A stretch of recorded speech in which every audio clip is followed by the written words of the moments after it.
이준익 감독의 영화는 둘로 나눌 수 있습니다. 현대극과 사극. 최근 6, 7년 정도 감독님의 필모를 살펴보면 변산을 제외하고는 전부 사극이었습니다. 사도, 동주, 박열까지 말이죠. 저도 이 중에서 동주를 제외한 두 편은 봤고요. 둘 모두 꽤나 괜찮은 영화였던 기억이 있습니다. 어쨌든 이준익 감독의 사극들에는 명징한 공통점이 있어요. 하나의 인상적인 점으로 시작해서 확장된 이야기로 펼쳐진다는 것. 예를 들어 사도는 어떻게 한나라의 대왕이 자신의 아들을 뒤주 안에 집어넣는 가학적인 방식으로 죽일 수가 있는가 라는 단 하나의 질문으로 시작해 확장된 영화일 것입니다. 박열의 경우에는 박열이 아내 후미코의 가슴에 손을 얹고 있는 발칙한 한 장의 역사적 사진으로 출발한 영화일 것입니다. 자산오보도 마찬가지입니다. 영화가 시작하면 자막이 나와요. 이 영화는 정약전, 그러니까 영화 초반에 나오듯 우리가 잘 아는 정약용에게는 형이 2명 있었는데 가장 맏형이 정약전이죠. 그 정약전이 집필한 자산오보의 서문을 토대로 만든 영화입니다 라는 자막이 나옵니다. 결론적으로 이준익 감독의 사극은 감독 본인이 강렬하게 흥미를 느낀 역사의 어느 한순간을 핀셋으로 집어 올린 뒤에 실제 사료와 본인의 고찰을 막 뒤섞어 쫙 넓은 도화지로 펼쳐내는 영화인 것입니다. 여기서 한 발 더 밀고 나가면 그의 사극을 또 둘로 나눌 수가 있습니다. 흑백으로 만든 사극, 그렇지 않은 사극. 자산오보는 흑백으로 만든 영화입니다. 물론 딱 두 순간에 컬러가 등장하기도 하죠. 그런 선택을 한 데에는 분명 이유가 있을 겁니다. 그 원인을 밝히는 것을 비롯하여 자산오보에 대한 심도 깊은 이야기, 지금 시작합니다. 뭔 일 없을겨. 지극한 착함에 그침이 있다. 아따 깝깝하네. 장대야, 상놈이 공부를 왜 하냐? 사람 노릇 하려고요. 명문 사대부께서 이 천하고 비린내난 것을 뭐든 다 만지고 계십니까요? 자산오보가 흑백인 가장 큰 이유는 그게 이 영화의 주제와 맞닿아 있기 때문입니다. 영화의 막바지에 정약전이 창대에게 유서처럼 남긴 편지가 나레이션으로 나옵니다. 거기에 인상 깊은 대사가 있는데 이런 거죠. 창대야, 너무 학처럼 고고학고 새하얗게만 사는 것보다는 검은 명주처럼 사는 것은 어떻겠니? 라고 언급합니다. 말인즉슨 이 영화의 하나의 큰 소재였던 성리학으로 상징되는 외연의 규칙, 규율, 겉만 번드르르한 이런 것들에 천착하고 살기보다는 겉은 검게 보일 수도 있겠지만 사실은 곱고 가치 있는 검은 명주 같은 실속 있는 삶을 사는 것은 어떻겠니? 라는 뜻일 겁니다. 마치 정약전이 자산오보를 작성하기 위해 양반의 신분임에도 불구하고 물고기들의 배를 헤집는다거나 먹물 같은 것을 뒤집어 쓰는 것을 두려워하지 않아 했던 것처럼요. 저는 이 영화가 그런 내면의 진짜 삶에 대한 이야기를 주창하고 있기 때문에 형식적으로 흑백을 선택한 것처럼 보였습니다. 겉에서는 보이지 않는 성게의 안쪽에서 자라는 파랑새, 죽은 소라의 내측 통로를 통해 들려오는 바다의 소리,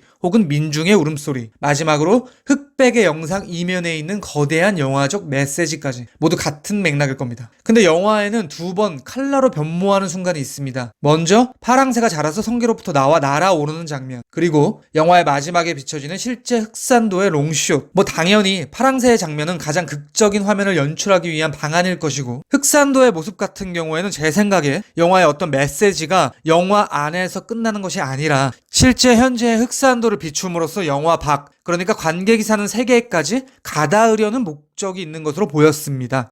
저는 좀 다른 측면에서 이 컬러화가 재밌었는데요. 스필버그의 쉰들러 리스트와 방식과 구성이 매우 유사했기 때문입니다. 쉰들러 리스트 역시 흑백 영화이고 딱 2번 컬러가 나오죠. 너무 유명한 장면인 유태인들을 결박하러 나치군들이 몰려왔을 때 그 아수라장 속에서 빨간 옷을 입고 다니던 소녀, 그리고 역시 영화의 마지막에 실제 쉰들러 덕분에 나치의 비극 속에서 빠져나올 수 있었던 사람들의 실물이 등장하는 순간, 자산오보와 동일하게 전자의 소녀는 상황을 극화시키는 역할이었고 후자의 실제 피해자들의 등장은 어떤 탈영화적 선택이었습니다. 이게 너무 유사하니까 자산오보가 쉰들러 리스트의 그 방식을 벤치마킹한 것이 아닌가라는 개인적인 생각이 들기도 하더라고요. 생각해보면 쉰들러 리스트도 유태인을 도와준 쉰들러라는 독일인 사업가가 있었다 라는 점으로 시작해서 확장된 영화였으니까요.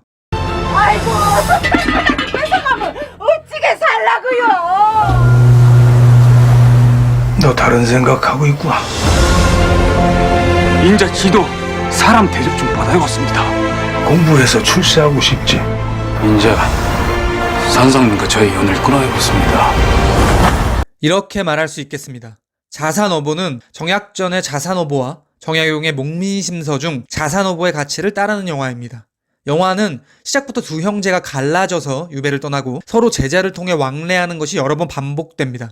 말하자면 은근히 두 형제를 대척점에 두고 있습니다. 마치 그들의 두 가치를 대비시키려는 것처럼요. 예를 들어 정약용은 유배 생활 동안 200권 이상의 책을 집필했는데 정약전은 2권 정도 집필한 것으로 묘사되기도 하죠. 그런데 결론적으로 보면 정약용의 제자인 이광해와 정약전의 제자인 창대 사이의 시조를 읊는 대결에서 창대가 승리를 합니다. 창대는 목민심서의 가치를 실천하기 위해 양반이 되었다가 마침내 자산어보의 가치로 돌아오는 인물입니다. 영화에서는 이게 미술적으로도 드러나는데요. 그가 드디어 꿈에 그리던 진사라는 벼슬을 하게 되었을 때는 새하얀 도포를 입고 있었는데 속세의 부조리를 목도하고 다시 흑산도로 돌아올 때는 때 묻은 옷을 입고 있었죠. 말하자면 스승의 유언대로 검은 명주가 되어서 돌아온 겁니다. 이 지점에서 오해하시면 안 되는 게 목민심서를 하대하고 있다는 뜻이 아닙니다. 목민심서는 말 그대로 목민관, 그러니까 왕을 대리하는 지방의 수령이 지켜야 하는 자세와 도리에 대한 책이죠. 올곧은 책이고 바람직한 책입니다. 기본적으로 성리학, 그러니까 왕으로부터 내려오는 수직적 체계를 근간으로 하는 내용인데 문제는 이 체계를 따르는 인간들이 연약한 존재라는 거예요.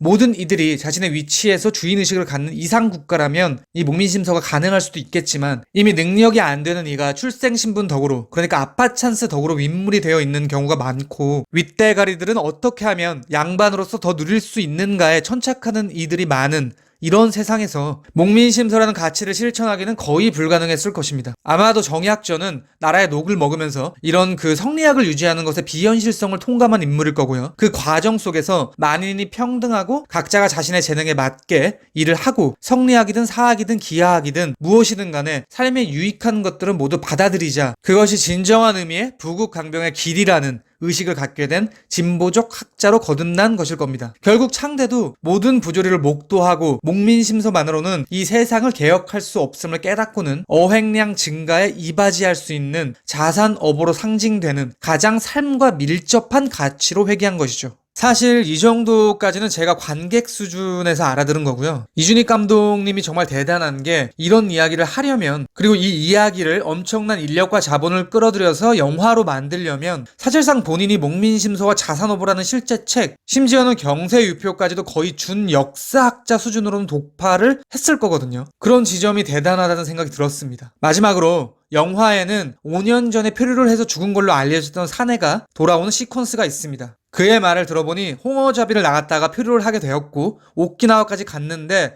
또다시 표류를 하게 돼서 필리핀까지 내려갔다. 조선으로 돌아오려고 보니 바다가 너무 무서워서 육로를 통해서 돌아오게 되었다고 하죠. 그 후 자신이 필리핀에 체류할 때 배웠던 언어로 통역을 해서 제주도에서 체류하던 필리핀 사람들을 집으로 보내줬더니 나라에서 잘했다고 벼슬을 줬다는 이야기를 합니다. 이야기를 딱 듣자마자 정약전이 책으로 써야겠다라고 하죠. 창대가 말로 들으면 되지 굳이 활자할 필요가 있느냐라고 하자 외놈들은 서양인들이 표류해 자신들의 국가로 유입되었을 때 그들의 문물을 다 기록해가면서 습득했다. 그 신식 무기들을 필두로 임진왜란이 일어난 것이고 블라블라 라고 대답합니다. 이 대사가 저에겐 굉장히 인상 깊었던 이유는 이것이 이준익 감독이 사극을 찍는 이유가 아닐까라는 생각이 들었기 때문이에요. 하나의 역사와 자신의 의식이 결합된 형태의 기록을 영화로 남겨놓기 위함, 그러니까 기록으로서의 영화 말이죠. 그 기록이 현재 우리의 삶에 영향을 줄 것이라는 희망이 있진 않았을까라는 생각이 들었습니다. 역사란 과거와 현재의 대화라고 했으니까요. 지금까지 자산어보에 대한 심층 리뷰를 표방한 저의 헐거운 리뷰였습니다. 들어주셔서 감사합니다.